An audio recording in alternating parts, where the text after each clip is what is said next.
Students, today in this session we will discuss peptidation, coagulation, also called flocculation, Hardy-Schulze rule, and at last Gold number, and then some numericals related to Gold number. At first, peptidation. Peptidation, students, that's the question. What is peptidation and what is its cause? Peptidation, process of converting freshly prepared precipitate into colloid. Converting freshly prepared precipitate into colloid by the addition of some suitable electrolyte. Just like AV. All of you know electrolyte, it is organic compound ionized into ions and conduct electricity. Converting PPT into colloid, it is called peptidation. Students, yesterday in my class I expressed you the origin of charge, that is colloidal solution carry charge, either positively charged or negatively charged. Again, telling you in brief, there's the test tube A containing potassium iodide.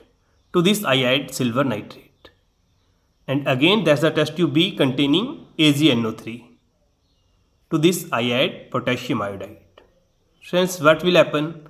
AgNO3 undergo reaction with Ki. Whatever the dispersion phase, whatever the dispersion medium, no matter the common reaction, AgNO3 undergo reaction with Ki leads to the formation of insoluble PPT of AgI plus KNO3. Now this insoluble PPT will take those ions from the dispersion medium which are common with it. Dispersion medium means anything in excess. Component in excess is called dispersion medium, and anything in excess will come and occupy on the surface of PPT. Students, PPT of AgI is formed. It's clear in this Ki. What is common with it? Iodide ion is common. They will come and occupy on the surface of PPT, leads to a formation of negatively charged colloidal solution. And from test tube B, students, what's the common? Ag positive ions are common with the PPT of AgI. Either cation part or anion part should be common. Ag positive ions come and occupy on the surface of AgI, leads to the formation of positively charged colloidal solution. That is, they carry charge, negative or positive. Now peptidation, converting PPT into colloid by the addition of suitable electrolyte. Students, it's clear. When we add some electrolyte, suitable ions, that is, which are common with the particles of precipitate, they will come and cover on the surface of precipitate. Suppose A positive ion is common with it. It will come and occupy the surface of precipitate. Now we know similar charges repel each other. It leads to the formation of colloid. It occupies positive field. Similar charges repel each other and results in the formation of colloid. Peptidation, converting freshly prepared precipitate into colloidal form by the addition of suitable electrolyte. Cause of peptidation. Students, clear? When an electrolyte is added to freshly prepared precipitate, suitable ions from the electrolyte are absorbed by the particles of precipitate. The charged particles repel each other and form colloidal solution. Students, again please notice, that's the example. That's the precipitate of ferric hydroxide. We add electrolyte ferric chloride. Now it's clear, ferric ions are common with that of the precipitate. They will come and occupy on the surface of the precipitate. That is, leads to the formation of positively charged colloidal solution. Students, what happens? Ferric ions that are common with the particles of precipitate occupy the surface of precipitate, leads to the formation of positive field. Now it's clear, similar charges repel each other and it separates, leads to the formation of colloid. I hope the concept is clear. This process is called peptidation. After the students, next precipitation, coagulation, also called flocculation. Students, that's the opposite of peptidation. What happens in peptidation? In peptidation, PPT changes to colloid. Now, what's the opposite of it?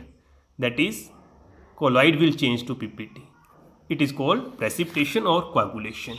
Phenomena of precipitation of colloidal solution by the addition of an electrolyte in excess.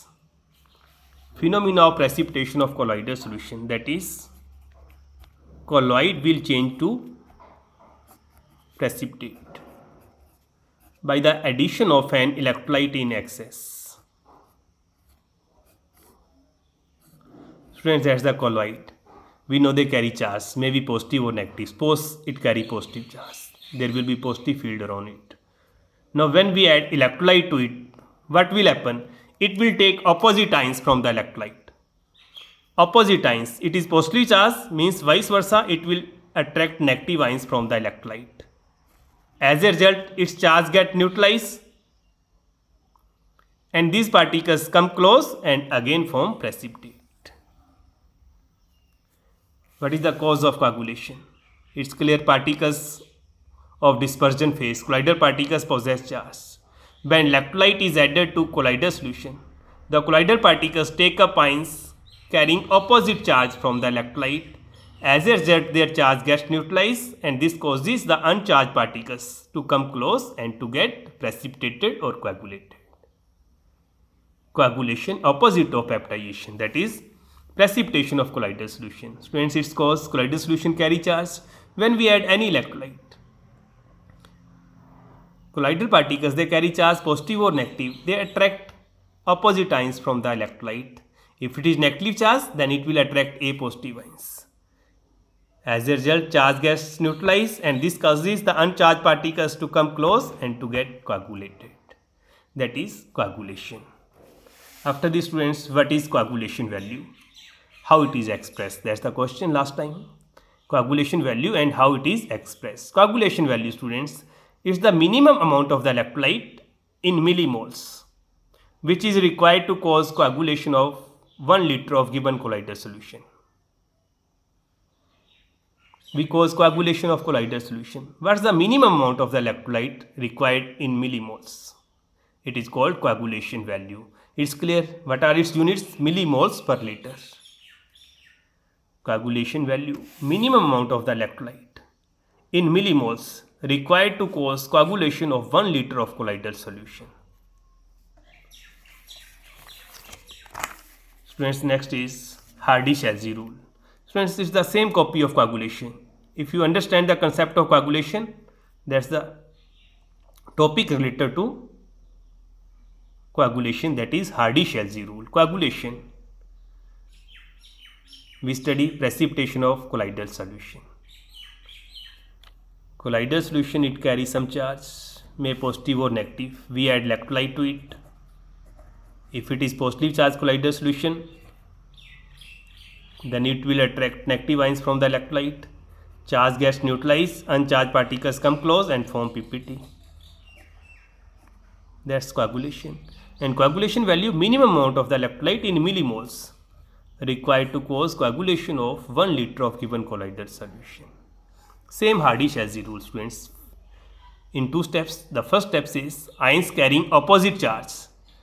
Ions carrying opposite charge to that of the colloidal solution are effective in causing coagulation. It's clear, opposite ion of the electrolyte cause coagulation. That's the first step.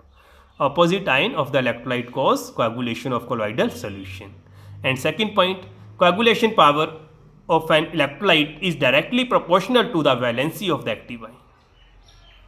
Coagulation power of an electrolyte is directly proportional to the valency of the active ion.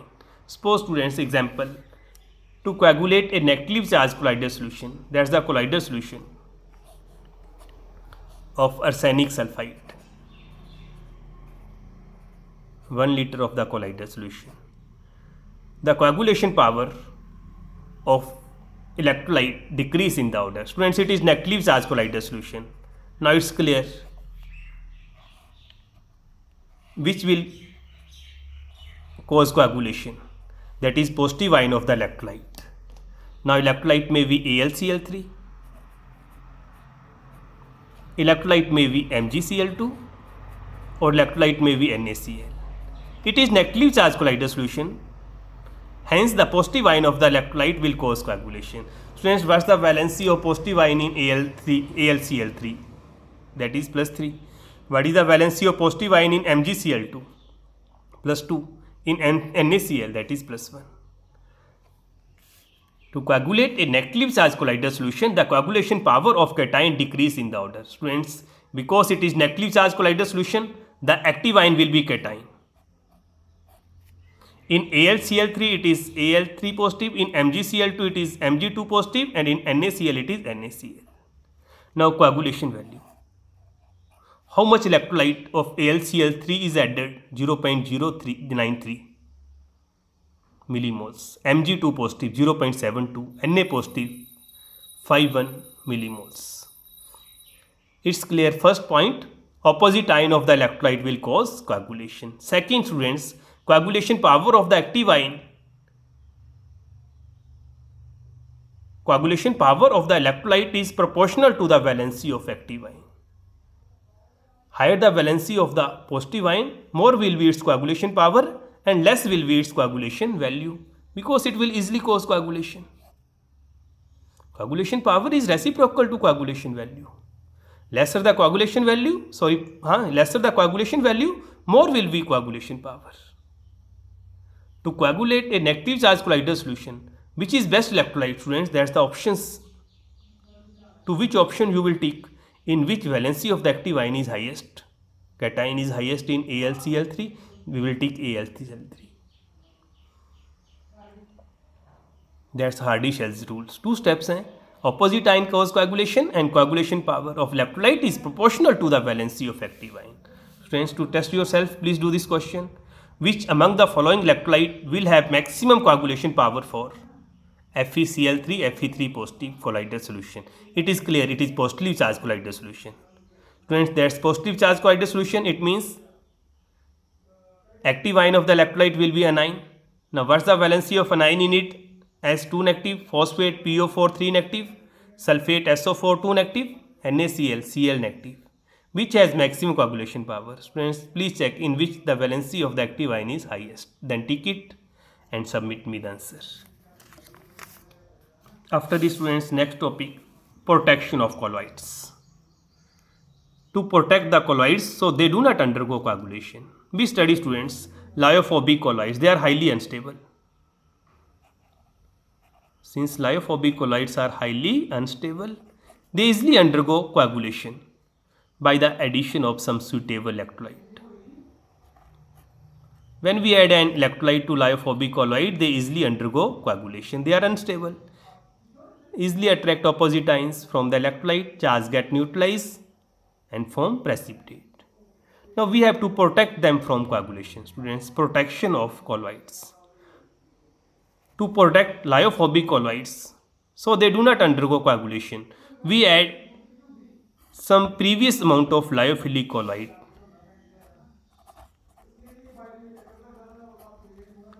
They can be protected from coagulation by the previous addition of some lyophilic colloid like gelatin, gum, hemoglobin. Students, what's the phenomena? When we add lyophilic solution to lyophobic solution, the particles of lyophilic colloid forms a protective layer around the particles of lyophobic colloid. They forms a protective layer around the particles of lyophobic colloids and hence protects them from the electrolyte. As a result, electrolyte will not come in contact with lyophobic colloid. Protection of colloids. Lyophobic colloids are protected from electrolyte by the previous addition of some lyophilic colloids. What's the phenomena? They form a protective layer, students. That's the blue boundary around the lyophobic colloids and hence protect them from electrolyte. Now, to do the protection of some lyophobic colloids, that is maybe gold, silver, they are lyophobic colloids, you already know. To protect gold solution, we use the term gold number. That's the definition in your syllabus. What is gold number? Minimum amount of the protective colloid.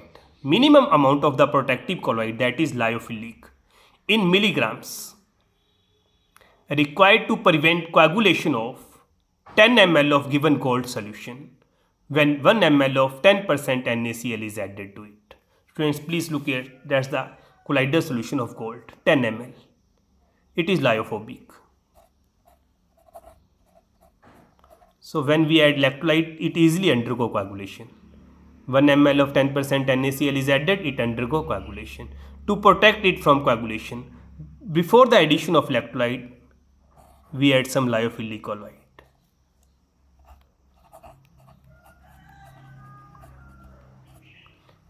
Maybe gelatin.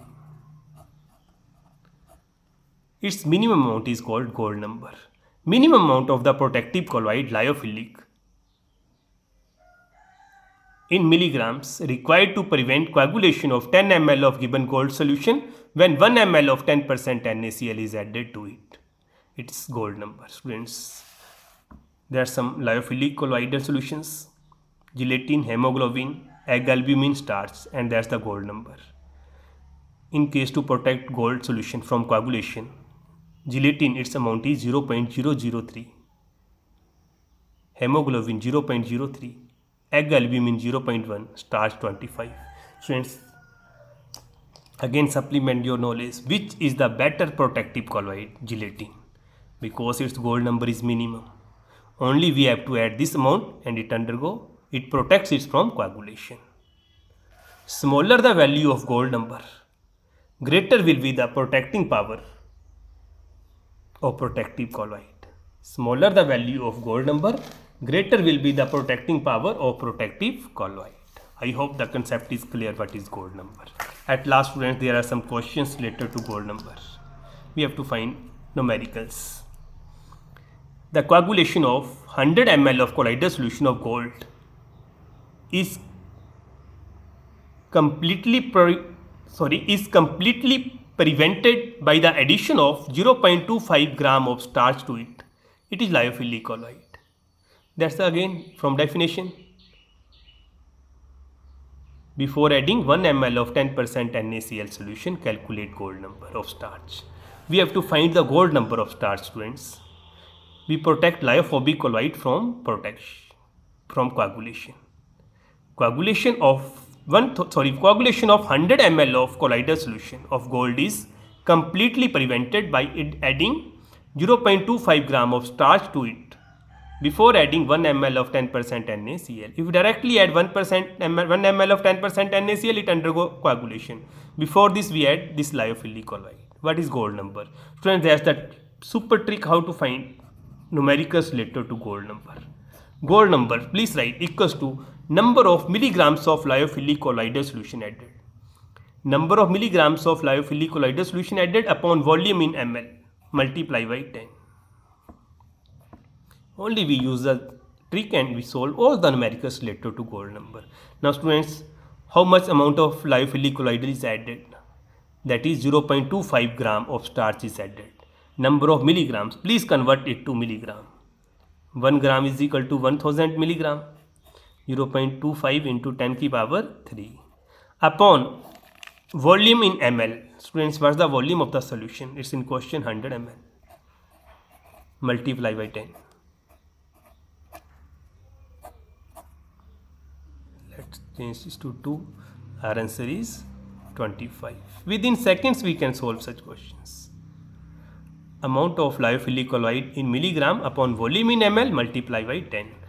Now, to test your knowledge, please do this question. If 10 mg of lyophilic colloid is added in 100 ml of gold solution, to stop its coagulation when 1 ml of 10% NaCl is added to it, it is common. Find gold number. Students, gold number. Amount of lyophilic colloid in milligram, it is already in milligram, upon volume, multiply by 10. Please do it, solve and submit on my WhatsApp number 9459576600. After this, next students, first lyophilic colloid and then gold number. Lyophilic colloid may be A or B general. What's gold number of A is 5 and B is 10? Which has more protective power? Friends, smaller the value of gold number, more will be the protecting power. It means collider solution A with gold number 5 will have more protecting power. That's all. Thank you.